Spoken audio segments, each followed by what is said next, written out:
Nation, welcome in. It is the first edition, and I say first because to remind y'all, when they set the 53-man roster on day one after cut day, it is not going to stay that way. We try to remind y'all that every year, so keep that in mind. But today is the going over the roster edition. I posted in the Discord my predictions earlier today, and I missed on a couple, but I was also right on a couple others. So I'm curious to see what all y'all were right on or wrong on. It's always good to be honest. Be honest with yourselves. You're not lying to me. You're lying to you.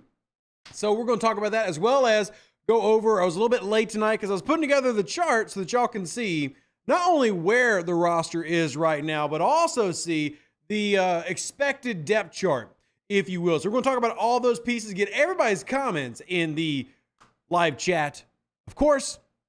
And beyond that, who dat to you? We're going to get a little bit of a shout out session real quick. For those that don't know, this is technically kind of the first podcast of the live season. We are now past preseason. We have now made official roster cuts, and we are counting down the days until professional New Orleans Saints football that actually counts on the W and L column. So a big shout out to Lester, Joe, good to see JT, Poe Porter, Anthony, TJ, who's been cutting up a lot in the Discord lately, Nicky DeVish, who is counting down the days till Christmas, Mr. Hyde, James Griffon, Edward Green, Tyler Guillory, Jimbo, Bruno, Be Kind, Gundam, Blade. Oh my goodness, there's so many of you people. Trohelius, Rudy, Petty Capital, the Antonio, 47 Sages, Troy, Matt, Soul Vision, Daryl, Solar Flare. Okay, there's a lot of y'all. Who dat to you? Look, Who Dat Nation is massive. It is what it is, fam. It is what it is. Let's talk about who made it, who didn't. We were tracking it all throughout social media today. I went over some of the big high-profile kind of releases earlier tonight, but beyond, or earlier today rather, but beyond that, let's go over every single person that was terminated and or waived. And there is a difference. A veteran player who is terminated from their contract does not have to pass through waivers. So for example, that is going to be Jalen Smith and also Bradley Roby. Let me go ahead and hit you with those names. So that's Ryan Conley, linebacker, JP Holtz, tight end, Jesse James, tight end, Storm Norton, tackle, Bradley Roby, cornerback, got cut. Jalen Smith, Ty Summers, another linebacker, and finally, Darrell Williams. So these are the players that had their contracts just terminated. Now, here are the ones who are going through waivers. Jonathan Abram, Nick Anderson, shout out to the Tulane rookie and product, Kawan Baker, Jake Vargas, Lynn Bowden Jr., wide receiver, Lynn Bowden, Jaron Cage, Shaq Davis, Prince Emili, the defensive tackle, Mark Evans, Chuck Filiaga, Adrian Fry, Blake Gillikin, yes, that punter, Blake Gillikin, Jack Heflin, Anthony Johnson, Lewis Kidd, John Trey Kirkland, who I thought had a pretty good third preseason game. I think he's one of the ones that they're eyeing to make this practice squad, along with Shaq Davis, Lucas Kroll, tight end, Nico Lalos, the defensive end, Ellis Merriweather, who another one that I expect on the practice squad, assuming he passes through waivers, Smoke Monday, Anthony Orgy, Kyle Phillips, Alex Phillips from Troy Pride, and Calvin Throckmorton. And then one special addition, Will Lutz was traded to the Denver Broncos for a 7th round pick. Now, I know the first name that's going to pop up on everybody's list is going to be the Jalen Smith one. A lot of us do believe, I was talking to a couple other people earlier today, that this is a procedural move. Hopefully, you will see him get added back. They definitely were impressed with him. But in terms of making sure they keep the 53 that they wanted, if things had to go down right now, the 53 is the one that is currently on your screen. But I would be surprised if the intention was not to bring Jalen Smith back. At the same time, I don't believe we're going to see Bradley Roby back. I really do believe, as you can see on the screen, that New Orleans is confident in the combo at nickel of Alante Taylor and Ugo Amadi. Both veterans, by the way. Alante Taylor obviously moving into his 2nd year, but not as familiar. Saints fans everywhere not going to be as familiar with Amadi, but that is what kind of have on the list. A lot of the others I expected, there was, went into the 3rd preseason game. They even basically announced that there were 45 roster spots locked down, and there were the final 8 that were kind of being debated. And we now see that 2 of those 8 were the kicker and the punters. So that makes it even a little more difficult. So we'll see how this actually works out. Will we actually see one of these guys get moved to IR? You'll also notice on our 53-man roster that we're not counting Alvin Kamara because of his upcoming suspension. So now we have got to, we only have 4 technical running backs on the list, even though Alvin Kamara is here. As soon as the week 1 of the season starts, he'll be technically serving a suspension, so won't be able to count or be practicing with the team. Good to see Eugene. Who that to you in South Philly. I know it's got to be tough living all the way out there. So now we just wait and see what ends up happening. A lot of big names end up getting cut this go around, which is, I mean, it's tough to call it a shocker because I think every year we kind of have that. I know just in my DMs and just in my replies on Twitter, a lot of people asking about Jalen Smith, why are we getting rid of Bradley Roby? And then some of the low fringe guys like, how the heck did Shaq Davis not make it? How did, Kirkland not make it, et cetera? So I mean, pretty normal process. Real quick, let's go over before I grab in the chat, because I know chat's going to really hit up a lot of tonight. And honestly, they have opinions, and those opinions are legit. Let's go over who is actually on the roster. Now, for those watching, I did provide one that I made for y'all on screen, so y'all can check that out. But let's start with the defensive side of the ball. Cornerbacks are going to be Isaac Yiadom and Marshawn Lattimore, with Paulson Adebo, Ugo Amadi, and Alontae Taylor. So 5 corners being kept. At the defensive ends, you're going to have Isaiah Foskey, Peyton Turner, Carl Granderson, Cameron Jordan, and Tano Passignon. 5 right there. Defensive tackles, you're going to have Nate Shepard, Brian, my man, Breezy. We're speaking it into existence. Malcolm Roach and Colin Saunders. You got 4 on the interior. 5 linebackers. Yeah, those 5 do not include Jalen Smith, but I do really expect Jalen Smith to make a return. But Pete Warner, DeMario Davis, DeMarco Jackson, Nephi Sewell, and Zach Bond. Then moving up to the safety position, you got the Honey Badger, of course, Jordan Howden, the rookie. Actually have the entire Saints rookie class making this roster. Then you've got on the opposite side, Lonnie Johnson Jr., JT Gray, and Marcus May. Moving over to the offense, you're going to start with wide receivers, Chris Olave, Michael Thomas, Rashid Shaheed, your starting 3, followed by A.T. Perry, Keith Kirkwood, and Traquan Smith. Yep, I warned you. Anyway, moving on to the offensive line after we are keeping 6 wide receivers, at least to start today. Trevor Penning, James Hurst, Eric McCoy, Cesar Ruiz, and Ryan Ramczyk are your expected starters, followed by Landon Young, Nick Saldivari, Max Garcia, and Andres Pete in the backup. Over on the tight end room, 4 tight ends after 9 offensive linemen: Juwan Johnson, Foster Moreau, Taysom Hill, Jimmy Graham. Quarterbacks, Derek Carr, Jameis Winston, Jake Haener. There's 3 of those bad boys. Running backs are Alvin Kamara, Jamal Williams, Kendra Miller, and Kirk Merritt. Keep in mind, Alvin Kamara is not counting because of the aforementioned suspension. And then Adam Prentice, the fullback. 3 specialists: Zach Wood, Lou Headley, the 30-year-old rookie out of Australia, completely tatted up and now locked up on the roster. And then Blake Groupie winning out against Will Lutz. Will Lutz getting traded to the Denver Broncos and Sean Payton. So there is your complete list. King Trolls, if Jalen Smith's coming back, who's getting booted? It's a great question. And honestly, not one I have the answer to. I mean, I've already been very clear. I was honest with y'all that I had him on my 53-man roster. Now, there are a couple that I missed. I posted in my Discord, so we know that Rev's not making it up. But on the same file that I created this, I can actually take this down. Scroller. Well, no, I didn't have it positioned in a way that you can easily see it. So I will just read off what I had on my list. I figured I had it in a better position to just show it on the screen, but I don't. So problems. Anyway, the ones that I missed, I did miss Jalen Smith. I thought that he would be part of the 53. I also missed Kwan Baker. I thought they would let one veteran go. I thought Traquan would be that veteran, and Kwan Baker would up being number 6 on the wide receiver room, so I missed that one. I did get all the offensive linemen right, so I'm proud about that. I got all the tight ends right, all the quarterbacks right. I did miss on running back.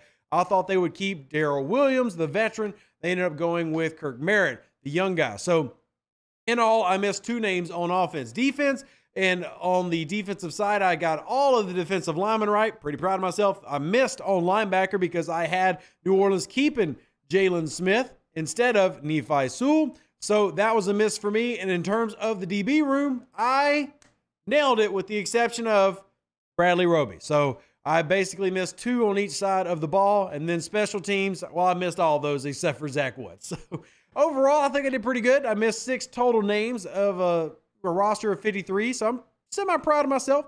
A couple of those, a little bit of a shocker. But we'll see what ends up happening with the list. Again, I do want to reiterate, I said this in the beginning of the show, I do not expect the 53-man roster that you see above me to be this way week one. Like when we actually are ready for game day, I expect to see more movement, but there's still a lot to talk about. See, Vlad talking about Hemi Graham. Factually, you need to respectfully say the man's name correctly. He is not Hemi Graham. He's Hemi Grandpa.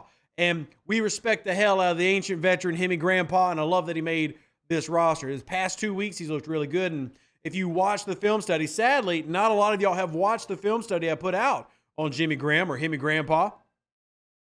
But you should. If you haven't done it, go check it out. It's very clear that Graham still has some elite traits that the New Orleans Saints can take advantage of, and hopefully you'll get to see what you saw against the Houston Texans a couple different times this season, especially in the red zone. I think they can definitely still provide. Kimberly says, you put some players on IR, wouldn't be surprised if Traquan, then you bring Smith back. Quite possible, Kimberly, because we've definitely had some lingering issues and injuries on this team throughout preseason, and thankfully it's been mostly veterans. We'll see if that ends up being the case. Not going to jump to any conclusions, but I do think that the name you just rattled off is completely legit. And, you know, a couple people did ask me on Twitter, so I went ahead and pulled it up. Did Keith Kirkwood and Traquan Smith contribute on special teams? The answer is actually yes. He did. Traquan Smith had the highest percentage of special team snaps of his career last year. He participated in over 11% of the New Orleans Saints special team snaps in 2022. So in terms of, are these guys contributing in some way? Yes. Am I about to defend choices? No, because I'm not about to get into an argument with Who Dat Nation whether Traquan Smith deserves to be on the roster. I'm simply going to report to you that he is on the roster, and we'll see what happens from that point. But I would also add that I think the position that shocks the most people is definitely the Jalen Smith move, just because it feels like there's nobody that was on the roster that provided what he was doing at the level he was. I do believe that he's going to stick around. I don't see anybody going after Jalen Smith. There's certainly been nothing in the rumor mill about it. And there was a great piece posted last week. I don't remember who posted it. I thought it was John Sigler, but when I reached out to him, apparently it wasn't him. But if over the past 4 or 5 years, there's really only been 2 players, I think there's 3 in total, 4 in total, picked up from the Saints practice squad. So I think a lot of the players that y'all are hoping make it to there are going to make it, whether it's the veterans or some of the young guys like Shaq Davis, who I know a lot of people were excited about.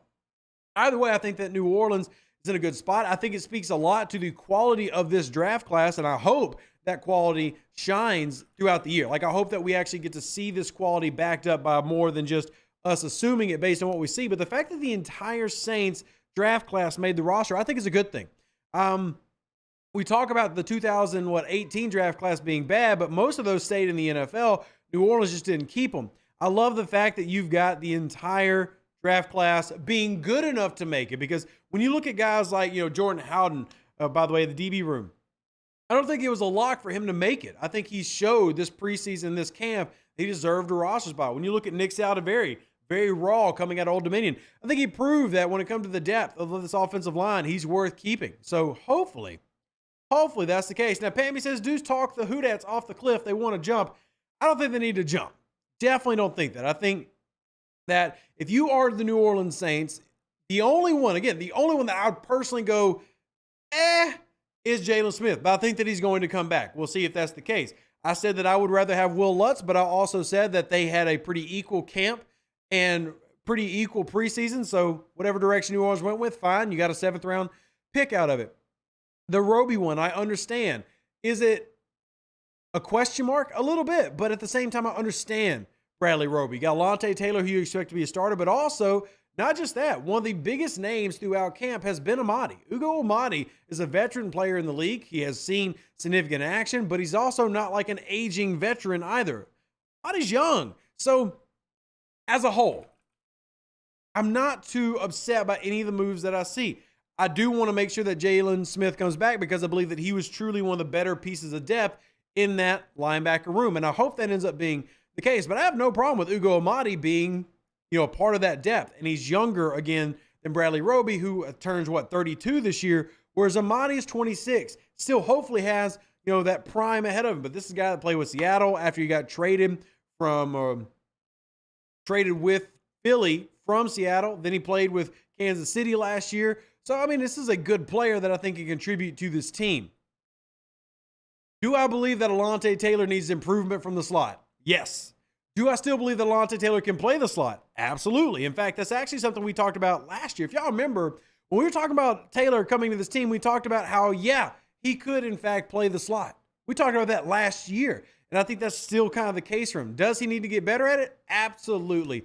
But I think that he has the ability in man coverage to play a lot of the roles that New Orleans asked him to, and I think that he'll be fine if you have the play of Marcus May and Honey Badger that matches what you saw last year. So what New Orleans has done is get younger and cheaper at the nickel corner spot. Does that mean I want to throw trash at Bradley Roby? Absolutely not. And I would be shocked if there isn't interest for Bradley Roby by other teams here in this process.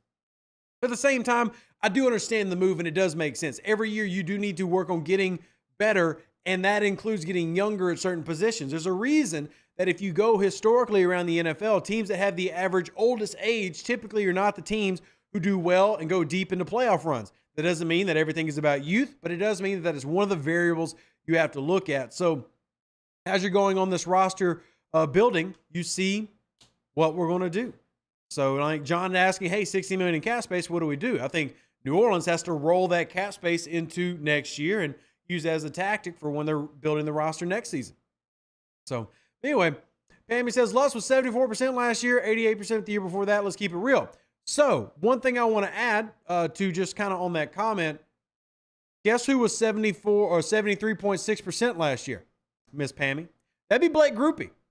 He was 73.6% kicking field goals last year in college. Now, I'm not trying to just dump on Grupe, by the way. I do agree that Lutz, after his injury, definitely has struggled to become the guy that he once was. But I will say that when it came to this offseason, this training camp, this preseason, they were both neck and neck. Do I understand why you go with a younger kicker who isn't, 30 years old, etc.? I get it. But I'm also not about to throw shade at Will Lutz, who historically is the greatest Saints kicker ever in terms of accuracy and percentage.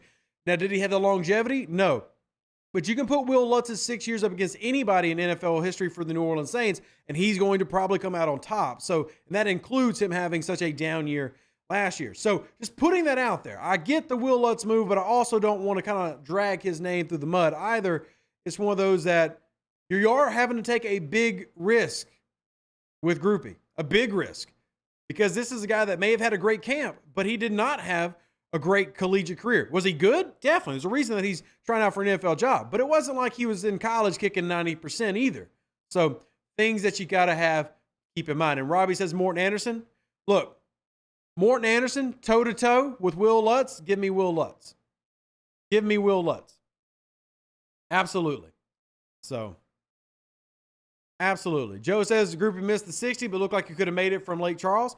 I would say that Grupe's kicks are not as straight as Will Lutz's are, but Will Lutz has also had injury issues. And, we don't want to return to 2021, where Lutz, for example, wasn't here because of injury, and you had 4 different kickers, and that was an abysmal experience. So you don't want to go back to that. You don't want to go back to that. And I get it.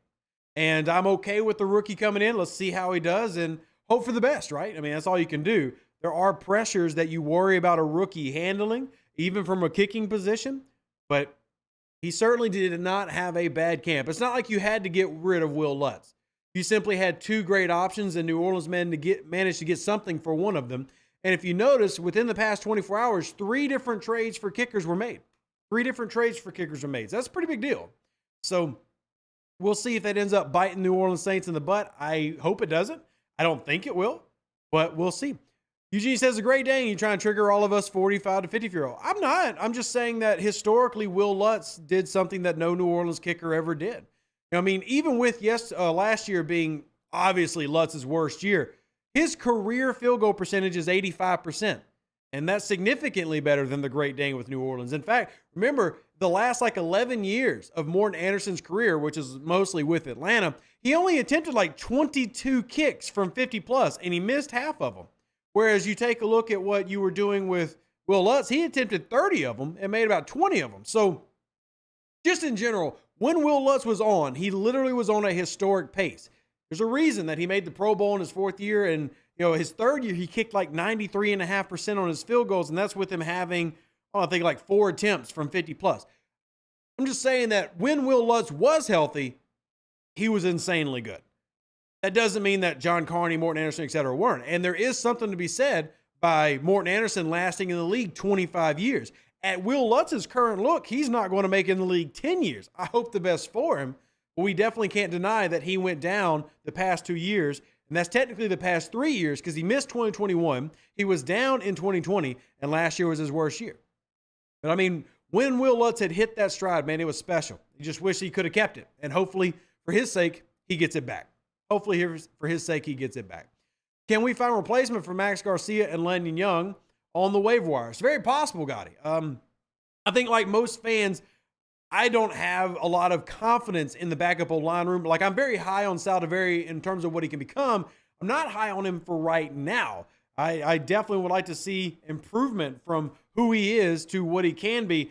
And at the moment, yeah, I would hope that they are looking around for that. But I say this all the time, and this is stuff that it's not just my opinion. This is stuff that I also see from great offensive line coaches, whether it be, LaCharles Bentley, whether it be guys like Duke Manyweather that we talk about all the time, Brandon Thorne, et cetera. The mid-tier of offensive linemen is a big drop-off from the starter calibers. It's the exact opposite of what you have in the defensive line world, which is like a great thing if you're a Saints fan. Mid-tier defensive linemen are still like they're good. They're just either waiting to ascend or they're strong veterans. On the offensive side of the ball, it's starter quality and great, and then drop-off before you get right down to the next one. So it doesn't matter if you're talking about Coach Mouse or you're talking about, like I said, LaCharles Bentley. A lot of these guys will tell you the same thing along offensive linemen. That mid-tier is rough. So just how New Orleans is struggling to find guys who can be reliable backups, so are most other NFL teams. And that's just going to be a really difficult position to kind of, find quality backups. You more are just kind of praying for health. And you also notice on my official depth chart, I've got James Hurst as the left guard. And that means that Anders Pete is your backup. And I'll be honest, I'm pretty confident in that as a backup. Personally, as a backup, I think that's a great spot for him to be at this point in his career. He doesn't look as good from what limited we've been able to see from him in preseason and camp from what he did last year. So, yeah, as a backup, completely okay with that. And that way, if anything happened to Trevor Penning, James Hurst goes back to left tackle. Pete slides in. We'll just see and hope none of that actually happens. You just got to really, really hope. So, we'll see. We'll see. Oh, my goodness. Trey Turner injury hurt? Yeah, I mean, that was a big one. I think that when they had picked up Trey Turner, they would really hope that he was going to be part of that backup offensive line group for the team, and he's sitting currently on IR. And it's not just him. You got several people on IR. Sucks. But that's also the name of the game, and thankfully, knock on wood, rub your voodoo doll, whatever it is you got to do, say your prayers. Thankfully, the New Orleans Saints have not had that big of an issue with injuries compared to previous years. This year, you've only got 3 guys on IR that you're going into with that you probably expected to maybe make the team. At least 2 of them would be Andrew Dow and Trey Turner. You also had, Benjamin, young running back who a lot of people really liked. A veteran at this point. I think it's his 4th year in the league. So I was really excited about the Trey Turner pickup. Sucks that it ends up resulting in him not being able to be here because of injury. But overall, yeah, it's a tough position just across the league. Wanted to grab a couple of comments because I love grabbing y'all's and answering the comments. Don says, one thing I definitely trust Dennis Allen with is the secondary. I don't worry about the secondary. It's the strength of the team. I would say that there is a reason to give him the benefit of the doubt. That reason being, New Orleans Saints have been a top 5 defense, top 10 defense for about 6 years. Now, on the flip side of that, let's play a little devil's advocate. Sean Payton is unarguably one of the best offensive coaches in NFL history. Unarguably. It's a statistical fact. It's not just black and gold colored glasses. Unarguably, Sean Payton is one of the best offensive coaches ever. And that man made us go into multiple seasons with Rev Deuce, Ross Jackson, John Sigler, Nick Underhill, and John Hendricks at wide receiver. So there is a truth to coaches being great at their craft. There's also a truth that doesn't make them infallible. Let me be very clear.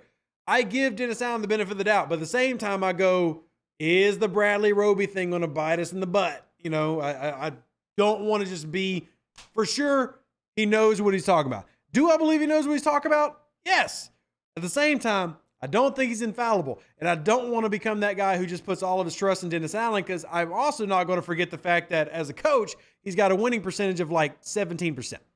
So we need to see him Prove it. Always prove it. Never take the fire off. Always let them know it's right on that ass. Pam says, have you had a chance to look around the league to see who could pick up? Honestly, I have not, Pammy. The real reason being, there's too many damn players. There's several hundred people. And there's a reason that the Saints have an entire pro scouting department to do that job. My focus has been looking in on what we actually have here in-house. All my film study has been here in-house, has been the Saints film, a little bit that I get from camp, and then everything I get from the games. I have not gone and looked out at anybody's backup offensive linemen, backup corners, none of it. So that's just me being real with you. So like, I can't give a true opinion of like, yo, there's this guy over there sitting with, the Rams right now that if they let go, we got to nab him. I'm just kind of like everybody else on social media who sees a name and goes, well, I knew he was good. Is he still good? For example, the Cowboys cut Desmond King, corner. When Desmond King was coming into the league, I really liked him because I thought he was a great zone corner who also had the ability to transition to being a very quality man corner as well. I have no idea where he is at this point in his career. I scouted him coming into the league, but I've not known anything he's done, the 3 teams he's played for. So I always feel like it's best for me to just be open and honest, and I cannot answer for another team's personnel decisions beyond maybe like some Atlanta, Carolina guys that I see quite often on film. So, yeah. I think Sean Payton was just arrogant when it comes to the offense. He felt like his system was more important than having great skill position guys, and you hated it. Maybe. Was it the Texans? But yeah, I saw Desmond King got cut. I thought he was with the Cowboys. Maybe I'm confused. But anyway, that's the whole point. There's 300-400 people get cut today. Keeping up with all of them is difficult. So, Paul says, why is Tre'Quan Smith still on the roster? What does he have on Mickey Loomis? Here's the tricky answer that nobody actually wants to hear in Who Dat Nation.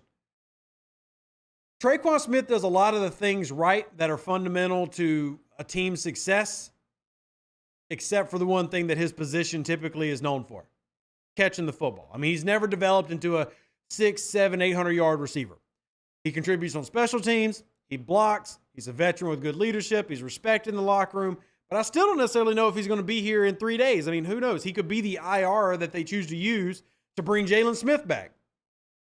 But the truth is, guys like Tre'Quan Smith are valued not just on the Saints, but across a lot of teams across the NFL. And just about every franchise is going to have a fan base who's, why is this guy still on my roster? Tre'Quan Smith just happens to be who that is for New Orleans right now. And I'm sure in 5 years, we'll have a whole nother name, probably Zach Bond still, of everybody asking Rev, why the heck is Zach Bond still on the roster? And I'll tell you why Zach Bond's on the roster right now. Special teams. He's like one of the best special teams players a team has. And Darren Rizzi and Phil Galliano, the 2 special team coaches, have a lot of pull with the bottom 1/3 of the roster. Quite a bit of pull. And one of the big things is you have a lot of people on this coaching staff and in this facility who remember years like 2016. 2016 was a year that not just kicking, but special teams as a whole probably cost them a trip to the playoffs. Not only did special teams cost them games in 2016, special teams probably cost them a chance at going to the playoffs. So special teams has a lot of value in New Orleans, and we talk about it all the time. There's a reason you hear us repeat it, and it can maybe even sound annoying to hear me, Ross Jackson, etc., talk about special teams. But if you want to make it in New Orleans, you better contribute on special teams, or you better be a damn good starter at whatever your position is. So that's the answer as to why. Do I agree with Tre'Quan Smith being here? Personally, no. I didn't have him on my 53-man roster. I thought at this point, Keith Kirkwood is the veteran guy that you keep who can block and who does do some special team snaps here and there, though he was only with New Orleans for 5 games last year in his second stint with the team. I feel like Keith Kirkwood would have been the one veteran guy that you did that with, and then you went with a young guy. I personally had Kawan Baker making it as that 6th wide receiver on my roster. But I also understand the logic. And the logic could also be, I know we don't like to talk about this, but some of the logic could be Rashid Shaheed, will he be 100% by week 1? They expect him to, but will he be? And Michael Thomas. It's great to hype up and believe in Michael Thomas right now. But you still need to see the man contribute and produce on the field. So, yeah, I completely get it. But at the same time, Tre'Quan Smith is a known commodity. You know exactly what you're getting. Now, does that mean you're getting something great? No, I don't think anybody's going to try to argue that, including the people in New Orleans. But what are you getting from Tre'Quan? A known, reliable commodity. And maybe part of that is there. There's also still the very real potential that Traquan Smith ends up on IR and you don't see him throughout the year. So we'll just have to wait and see. But your 6 wide receivers are the one that you see on the screen: Michael Thomas, A.T. Perry, Rashid Shaheed, Keith Kirkwood, Traquan Smith, and Chris Olave. And we'll see what ends up happening beyond that. So we'll see. Mr. Preacher Man says, I don't know if I would have taken a chance waiving Jalen Smith, hoping he clears waivers. Well, he doesn't have to go through waivers because he's a veteran. So he's actually just a straight cut. Here's the dirty truth about Jalen Smith. Jalen Smith is a huge name. I don't think there's a single team in the NFL that believes Jalen Smith can be a starter anymore. He is literally just a rotational guy who maybe can contribute in big plays. Now, does Jalen Smith believe that he can be a starter? Probably, absolutely. But I think that there's more interest for Jalen Smith amongst fans than there are teams. Now, does that mean that nobody's looking at Jalen Smith? I can't say that for sure. But what I can say is I think that it was a safer bet than fans think it is. And we'll see what happens. I do believe that Jalen Smith sticks around. I really do. But we'll see if that ends up being true. And we'll only see that in time. But I really do think that it's a little bit of a safer bet than people think it is. And I think that what your role for him is, you envision Jalen Smith being every now and then when they decide to play base, he can roll in for 15, maybe 20 plays a game, and then he's a rotational piece. So just got to wait and see, right? Like, there was word that Bradley Roby, that New Orleans Saints were fielding calls about trading him, and then they just ended up cutting him. And then people were like, well, why didn't they get something? Because likely what the rules were of that trade was teams said, hey, we'll give you a 6th rounder, but you better carry his contract. And New Orleans said, we're not carrying his contract. So they just straight cut him. They'd rather have the savings versus the potential draft pick. Stuff like that happens when these negotiations happen, because they were also talking about trading Blake Gillikin. Now, what the reasons were for these guys not getting traded, who knows? But conjecture would be, especially with the Bradley Roby one, where teams were willing to trade an item for him, like money, sure, draft picks, sure, but you better eat that contract. And I don't know if New Orleans is willing to do that, because remember, New Orleans has already added phantom years to Bradley Roby's contract. They've already pushed debt down the road, and if they were going to make a trade, another team was going to have to probably pick a lot of that up, and they probably weren't willing to do that, so New Orleans just straight cuts him and takes what money they can and rolls with the younger players. Now, the good news is you have the younger players. I don't think that they cut Bradley Roby because they felt like they had to. I felt like they cut Bradley Roby because they really believe in Alontae Taylor and Ugo Amadi being the young guys who replace an aging veteran. I don't think this was a case of like you're losing a starter due to money reasons. If that was going to happen, it would have happened back in like April. This was simply an example of the young guys started stepping up, and New Orleans was like, look, we're going to move on from him. Let's see if we can get something. And we'll just see how that ends up actually playing out for the team. Can't guarantee it's going to work, but it does make sense, at least a little bit.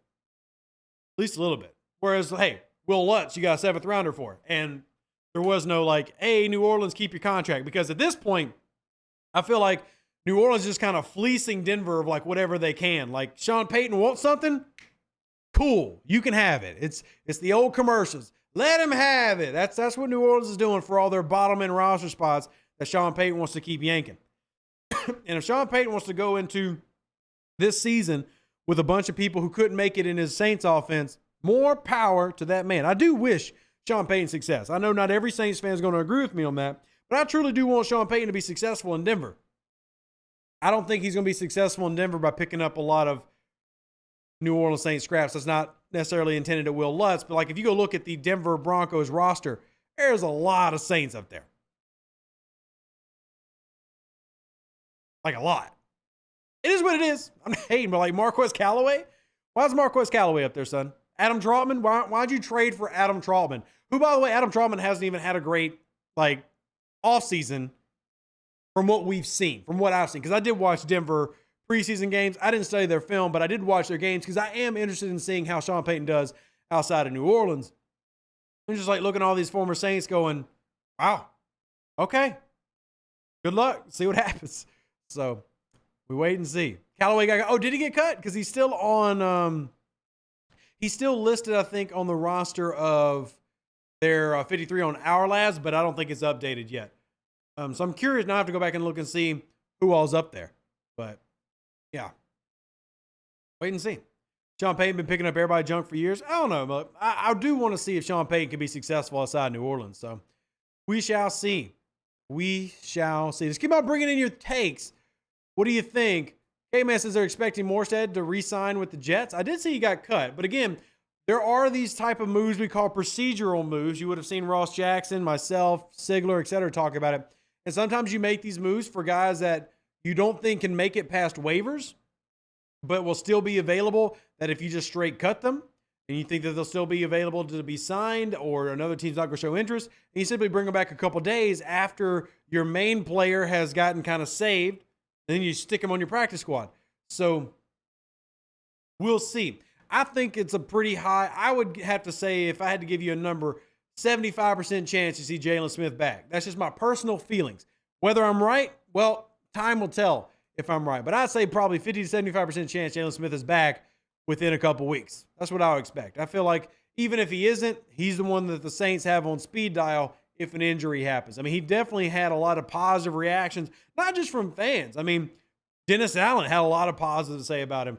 You know, other people who do film study around our little space here had positives about him. So I do believe that he'll be back, but we'll see. Who do we think will be returning kicks and punts? I thought Jontre Kirkland showed enough for at least that. I'm actually really curious to see what they do there. I mean, I think Alontae Taylor could be an option there, believe it or not. Obviously, Rashid Shaheed could be an option there. But let's wait and see. Let's wait and see. And Joe's right. If we want to count social media, Bradley Roby said complete bye to the Who Dat Nation. Like, he gave a complete, well thought out, lovely sentiment, and Jalen Smith, praise God. Now, that could mean absolutely nothing, or it could mean everything.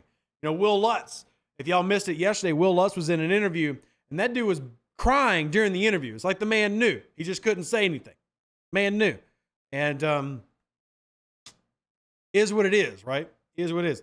Thoughts on how long we get special teams to get their act together if they start slow? Ooh, good question. I mean, I guess the question to you would be, what actions would you expect in that situation? So, Roby thanked New Orleans before Anthony Davis did. Well, that's kind of like low bar. Low bar. Timekeeper says, I feel like Shaheed has an opportunity to make decent money at the wide receiver position. They wouldn't want him there. Well, I can give you a truth bomb right now. New Orleans don't give a damn how much money Rashid Shaheed can make. All they care about is how he can contribute. And being the number 3/slot receiver means that you're probably going to have other responsibilities. Lance Moore had other responsibilities. He was a slot guy. Willie Snead had other responsibilities. He was a slot guy. Rashid Shaheed is not far up enough on the depth chart for him to not have to do special teams. So if he's healthy, it'd be a shock to not see him out there, especially given his athletic ability. So he's not moved it up to the far enough of the roster spot for them to be like, yeah, we're going to hold off on that, right? But if he is healthy, put him out there because he's electrifying, right? There's not many people the Saints have who could be electrifying like that on the roster. He's one of them. Chris Johnson says, Will Lutz had a weird look on his face during the Texans game when Groupie was kicking, like he kind of knew. It's quite possible. I mean, again, I don't know for sure. We don't have Dennis Allen here. We don't have Coach Rizzi here to say with all certainty. But I can say that both of them had a great camp. They did. It's true. Like, there's no lying that. Both of them look great in preseason. Both of them look great in camp. New Orleans went with the young guy. So, we shall see. I think that going by his interview, because I'll be honest, and I messaged this to Ross Jackson, I really thought that Lutz was going to make this roster until that interview. And then when I saw that interview, I went, maybe not. Maybe not indeed. But it is what it is, right? You know, it's I don't think it's a bad decision by New Orleans. I understand it. I don't necessarily agree with it, but at the same time, guess who's in the facility every day? New Orleans is. Their coaching staff is. Guess who sees what's happening? Guess who has a better eye? We hope them. So now we wait, and we'll see what happens. Should we trade for a good guard and have Hurst as backup depth? No, absolutely not. Who would you trade for? I guess would be my first question. Who would you trade for? Who's out there? Is anybody actually on the table? I don't think so. It's not like, Quentin Nelson is just available to get. It's not like you can go just get Zach Martin for $1 over at the Dallas Cowboy exchange stand. Again, offensive line is hard to find. And if there's a good offensive lineman out there, you're going to have to pay a lot to get him. Because teams don't just get rid of good offensive linemen. Because there's a shortage of them. So honestly, no. I mean, I would run with Trevor Penning getting his first full year of starting, having Hurst next to him, and hoping that Pete's a good backup option. If you look around the league, good teams build offensive lines from within. Like they groom and grow their own. That's how you get good offensive line. There are some examples of that not happening. It does. I mean, you're going to find little snippets of like Larry Tunzels and stuff over in Houston where a guy moves, goes somewhere else, and is still successful. But if you're talking about building an offensive line, in-house is a way to do it. In-house is a way to do it. And see what happens. Do you think Shepard starts over Breezy? I do. But I think it's a rotation. It's not like defensive line is very different than offensive line. Like offensive line, if you're the starter, you're not coming out of a play. Like if you're Anders Pete and they decide you're the starter, you're there 60 snaps. Defensive line, I mean, the rookie can end up having 30% of the snaps every day. Nikki, give me just a second. He can end up having 30% of the snaps every game, but he's not the starter. He can have 40%, but he's not the starter, right? I think that you're going to see the rookie defensive tackle play in every game significant snaps, especially pass rush downs. That spin move he's got, it reminds me of 2018 Sheldon Rankins. I just hope he can continue to perfect that craft. But I'm not worried about like who is listed as the defensive starter at tackle, right? I'm completely okay with it. Nikki, thank you so much. Says, what percentage of this super chat do you get? You prefer Venmo? Well, look, I've got PayPal, Venmo, Cash App, and my website. If you want to check out my website, revdeuce.com, we can also get you some sweet merch or support monthly so we can do film studies. But PayPal, Venmo, Cash App, or my website gives more. YouTube takes 30% of every super chat from any content creator. Like if you want to represent me, if you want to go to NOLAFootball.com's YouTube channel or Locked on Saints and you want to support any of them, YouTube takes 30% immediately, not counting anything else. So if you do want to tip your content creators who do a lot of the work that y'all enjoy, PayPal, Venmo, Cash App, or their specific websites is always going to be the best bet. But I appreciate you even asking. Thank you. All right, let's get a couple more of these questions in because they're good ones. Remember, Trey Henderson was mostly a backup dominating as a pass rush specialist. True. And in fact, New Orleans wouldn't pay him $10 million plus a year because they didn't believe he was ready to be a full-time starter. And truthfully, even now, Traquan Smith is not an amazing run defender, but he is a quality starter and an elite pass rusher. And some teams are willing to have that and be completely okay, right? And I have no problem with that, but I also get it. It is what it is. It is what it is. Say says, I can't remember a year before 2023 that had any level of expectation from a four-string tight end. Me either. Not at all. But I think the Jimmy Graham situation is very unique. And it's also one of those situations where Taysom Hill, is he really a tight end as much as he's an X factor? He kind of needs his own position on the chart that I drew up. He's kind of his own guy, right? So you can almost look at like Taysom Hill, Jimmy Graham, both as tight end number 3. It's a weird kind of spot to be in, but that doesn't mean it's a bad thing. Five forces, they chose Davenport over Trey. I'll be honest. So would I. Now, would I take Davenport last year over Trey Henderson? Absolutely not. But if you talk about Davenport and what he did when he was healthy, yeah, I would have done the same thing. Marcus Davenport is a superior, trait, talent than Trey Henderson. Has it worked out? No. But I'll tell you this. If you had 2021 Marcus Davenport, the guy that had 9 sacks in only, 11 games, that healthy Davenport was there, yeah, I definitely would rather have that because he's also an elite run defender over Trey Henderson. 2022 Davenport, who looked abysmal in 15 games, had half a sack and wasn't good against the run, no, I would definitely trade Trey Henderson. So it's all about which one you get showing up. I think that Davenport got robbed of health, and he never was what you wanted him to be. But if you had that 2021 Davenport repeat itself, it is what it is. Here's what it is. How many games will Michael Thomas play this season? Oh man, Randall. I'm just gonna speak prophetically. Michael Thomas will play 20 games this season. I will speak prophetically. Play 20 games this season. 20 games. King says, why we cut Bradley Roby? My belief is multifold, but number one is Alontae Taylor. Number two, technically number 0 is Ugo Amadi. And then number 3 is you got 2 young guys, might as well save that money. Gotta save that money. Gotta save that money. 21 is the Super Bowl. It should be 20 because if you go undefeated in the regular season, you get the week 1 bye week. Because remember, only the number 1 seed gets the bye week. And then that should be 17 plus 3, right? Did I bad math it? Should be 20 games, right? Did I bad math it? 5-4, I'm glad you got it. Out here with the mustard seed faith. Look, they call me Rev for a reason, and it's not just because I went to seminary. Sometimes you got to speak out that faith. Got to speak out that faith. So, what other question y'all got? We do have the chart up on. This is like, as of today, I do not expect this to look the same way, and I will update this chart. I'll share this chart out in my Discord if y'all would like me to. But I do not expect the Saints 53-man roster to be the same even in 48 hours from now. But I do think that we've seen the majority of this roster. So King says, isn't it important to have a veteran at all positions? Ugo Amadi is a veteran. I think a lot of people forget Ugo Amadi is not a rookie. Ugo Amadi's actually been in the league for 4 years now. Now, has he ever been like a starting outside boundary corner and he's been elite? No. But he started a couple years with Seattle. Last year was with 2 teams, Tennessee and Kansas City, after a trade. So this guy's been in the league for 4 years. He's not a rookie. He's an experienced guy on the field. He doesn't have like great ball skills or anything, but he's definitely played the slot and he can contribute in that role. He is the veteran. And he's 26 compared to 31 for Roby. So he's younger, he's cheaper, and healthier.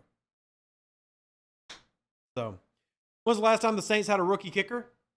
Will Lutz. Technically, last year they had a rookie kicker. No, 2021, they had a rookie kicker. Brian Johnson in 2021. 2021 had a rookie kicker. So, good question, but had the answer for you. Pow! Funny thing about Brian Johnson. He played 1 year in the league. That was our year, 2021. Played 1 year in the league for New Orleans and Washington. Made every field goal attempt he attempted in the league. Sounds great, right? He made every field goal attempt. Why is he not still in the league? Brian Johnson would go on to miss 30% of his extra points. That's why he's not in the league. So he came into the league, made every field goal attempt, and then missed 31% of his extra points. Wild. But that's the last rookie kicker to be with the Saints. So there's your fun little trip down history lane. Loved it. We went from a much older team to a younger team. Sure, a lot of these moves had that in mind. Newer coach, newer blood. Yeah, although it's hard for me to call Dennis Allen a newer coach. He's been here like 8 years. But you are right. I mean, got to get younger. It's the truth. And as much as I love Cameron Jordan made a comment on Twitter today talking about year 1 in his year 13 photo. He's like, just getting better. And I'm over here like, ooh, I don't know about that, boss. We'll see. I hope, I believe. But at some point, age is going to hit you, just like it hits me. Like, I'm 33, and not that I was ever in any type of athletic capacity to play in the NFL. But I will tell you, I used to not have to, like, get up and creak and moan and do, like, the whole old man rock out of my chair and everything. So you get old sometimes. It happens to the best of us. Jamal Williams better ball out those 3 games without Kamara. Him and Kendra Miller. Absolutely. Who's about to challenge Cam to a punch off like he did Ingram? Nope, not Cam.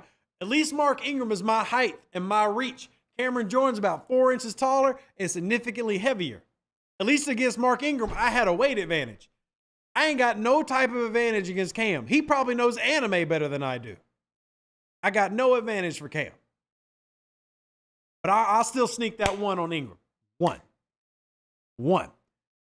How many points will Allen's defense allow per game this year? Well, the hope is, Randall, that New Orleans continues this trend of being a top 5, top 10 defense. If you look at this roster on paper, this is a very good defense. I'm very confident in this defense on paper. I feel like the areas that they got better at, or the only areas they really had problems with last year, they got significantly better at. I feel like the nose tackle position in particular with Colin and with Malcolm is much better than what New Orleans was running with last year. So that's going to help the run defense significantly. If New Orleans does bring back Jalen Smith, which is what I'm anticipating, I think the linebacker depth is significantly better than last year. Overall, I mean, I feel like this team did what it needed to improve. So I look at it with pretty optimistic eyes. And I think that New Orleans can continue to be that top defense. Now, how many points do they end up allowing? Well, I guess to give you at least a number of what I would consider like an elite defense is if they allow less than 350 points, they're probably an elite defense. So that's kind of my goal. I need the Saints defense to allow 350 or less, and that's going to put them in that elite track. If they do that, then that answers your question. If they don't, well, there you go. So, but I feel like this team got better at being a deep team. This team did not add a lot of star power, but I think there's a mistake some people make in looking for star power. And I'm not saying that star power is not important. I think it absolutely is. Like if you had a, Khalil Mack opposite Cameron Jordan, you'd certainly have the star power for rushing the passer. But end of the day, you need quality at every starting position. I think that's something they have this year. I don't think it's perfect on the roster, but I do think this roster is quality at every defensive spot with there being star power. I do think that Marshawn Lattimore is a star. I really do. I think that Cameron Jordan at this point in his career is still a star, just maybe not as shining as brightly as he once did. I think that Demario Davis, same thing. I think Pete Warner is an up-and-coming guy. I think Honey Badger maybe isn't the star he once was, but still a very good player. So combine that with the fact that you've got one of the best defensive coaches in the NFL right now, I still believe this defense is a top team. And we'll hopefully see that translate into the season. Hopefully. We'll wait and see. But I do think that at the end of the day, a lot of our hopes and dreams for the New Orleans Saints' success rides more on the offensive side of the ball than the defensive side of the ball. And that really comes down to the starting offensive line. Does it remain successful? It comes down to the tight end room. Like, does it live up to the same level of excitement that we have now? Or does that kind of like fall off, right? All these things have to kind of be considered. I think that the offense has gotten better as well, but the defense is the one I'm not concerned about. I think the offense is better, but I'm still concerned about the offense. And now we wait to see how it actually plays out. But other than that, yeah, I'm really excited about 12 days from now when we get to have football.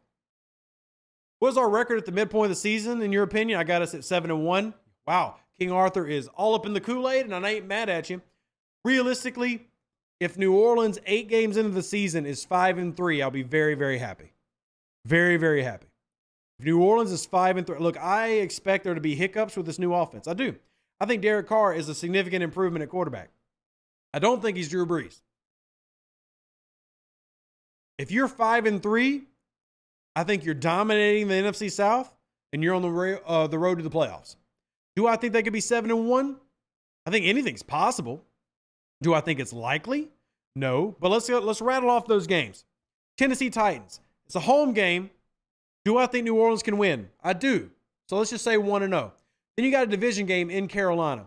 Every year, the New Orleans Saints split Carolina. Do I believe that historical precedent makes this team do the same thing? Not necessarily. But I do think it's the beginning of the season, and it's an early division game. I won't be shocked if they lose. Do I think they're going to lose? I'm not saying that. But I'm not going to sit here and go, oh, instant win. So let's just say argument 1-1. Green Bay Packers. I don't think Jordan Love's trash. Is he Aaron Rodgers? No. But they've been building to make him the quarterback of that entire team for a while. We'll see what it ends up being. Do I think the Saints can win? I do. So let's just say 2-1. Then you got Tampa Bay, another division game. This one's at home. I'm going to give us that one because I don't believe in all about Mayfield. So 3-1. But then going to New England, you think I'm going to discount Bill Belichick? Never. 3-2. You got Houston after that.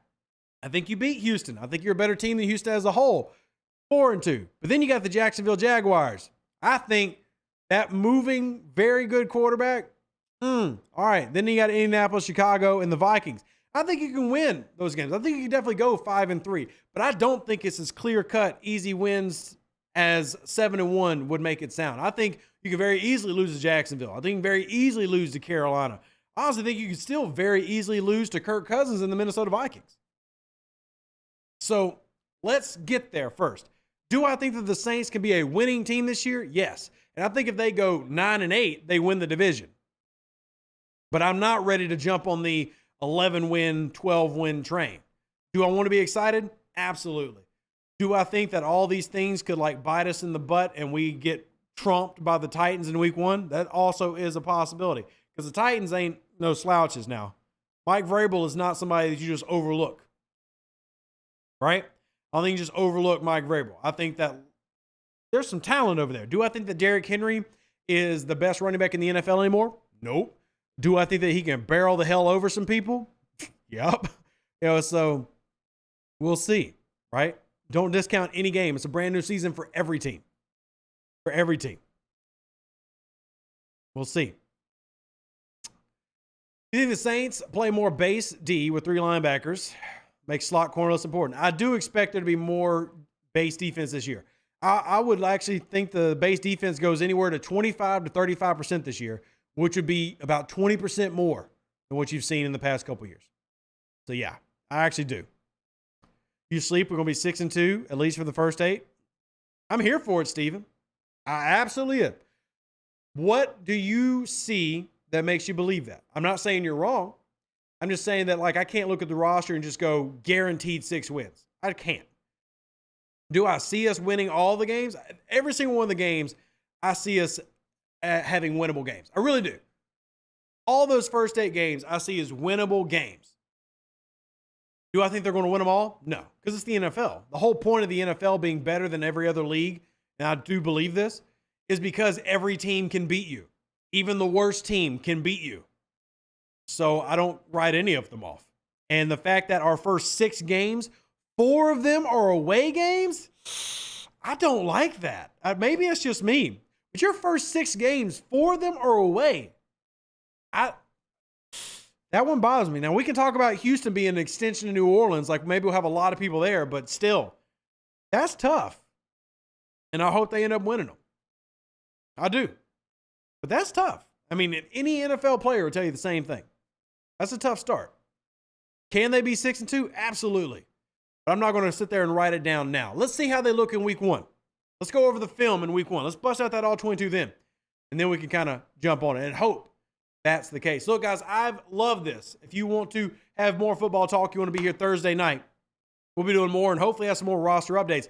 If you haven't already, like the video and subscribe to this channel. We're doing film studies every week and podcast 3 times a week. So you got 6 pieces of content dropping on this channel every week to make you a better fan, whether it's at the game, at the water cooler, or just in your own household. Appreciate you joining the Discord. If you haven't already, follow me on Twitter. And last but not least, if you want to make sure that we can keep all this content going, content creators like myself only make it with amazing support from people like y'all. PayPal, Venmo, Cash App, optional, not required, but hella appreciated. Who dat? God bless. Catch you all on Thursday. Deuces. That's me. And we'll see you 48 hours from now. A little bit less than that, actually. Yeah, math is hard.